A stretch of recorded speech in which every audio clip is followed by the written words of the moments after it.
Allahu Ekber! Allahu Ekber!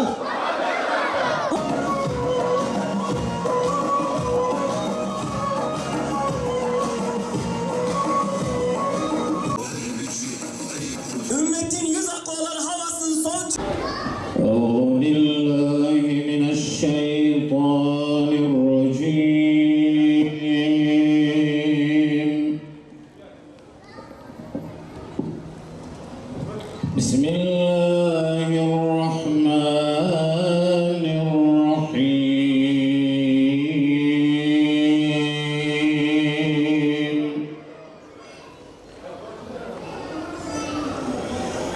لقد صدق الله رسوله الرؤيا بالحق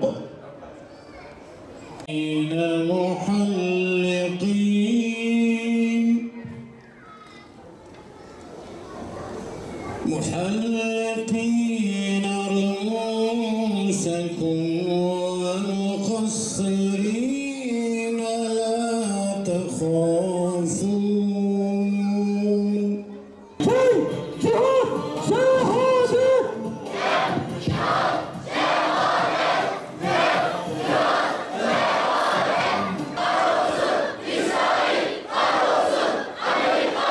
Belki şu gök kubbe altında Gazze ile ilgili söylenilmeyecek hiçbir söz, hiçbir eleştiri, hiçbir yorum kalmadı. Her şey anlatıldı. Ama bugün burada toplanmamızın nedeni ve burada defalarca açıklama yapmakla birlikte bugün farklı bir atmosferle, farklı bir yorumla, farklı bir bakış açısıyla biz burada toplanmışız. Zira Ebu Ubeyde'nin tüm İslam alemine, hasreten Müslüman liderlere, adeta insanların yüreğini parçalayan bir açıklaması oldu. Sizleri mahşerde düşman ilan edeceğiz eğer elinizdeki imkanları kullanmasanız. Bu normal bir çağrı değil, bu normal bir söz değil. Bütün ümmet olmakla birlikte Müslüman liderlerin hepsi mesuliyet altındadır. Aziz kardeşlerim, bugün Gazze'de yaşanılan durum normal bir durum değildir. Hitler'in Almanya'nın Nazisini geçmiş, Mussolini'nin İtalya'nın, hatta Kamboçya'nın tarlalardaki katliamlarını geçmiş, onlara rahmet yağdırılacak bir noktaya gelmiş. Bugün orada artık gördüğümüz manzaralar sadece ve sadece bombalar değildir. Açlık manzaraları artık şu yüreklerimizi parçalıyor ve aslında Ebu Ubeyde'nin verdiği mesajı biz daha iyi anlıyoruz.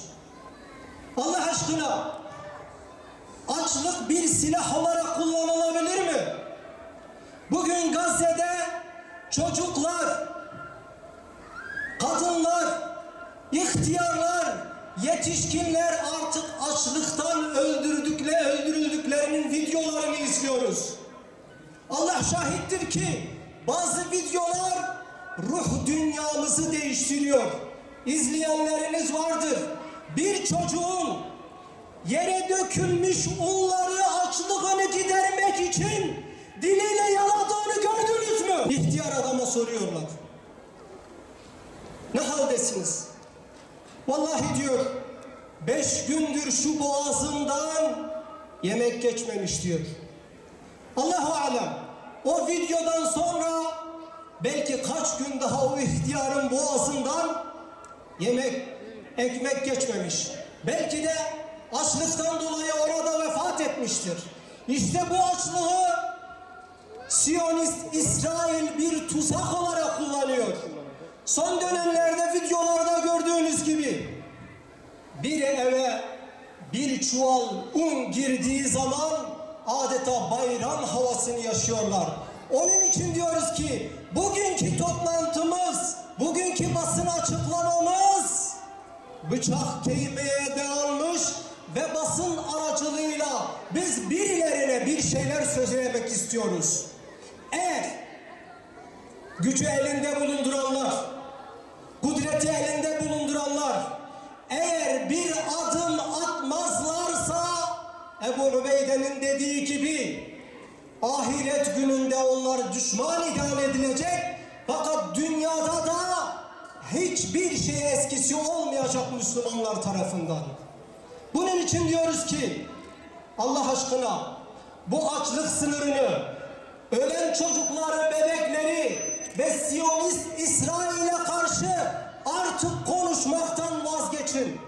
Yorum yapmaktan vazgeçin ve harekete geçin.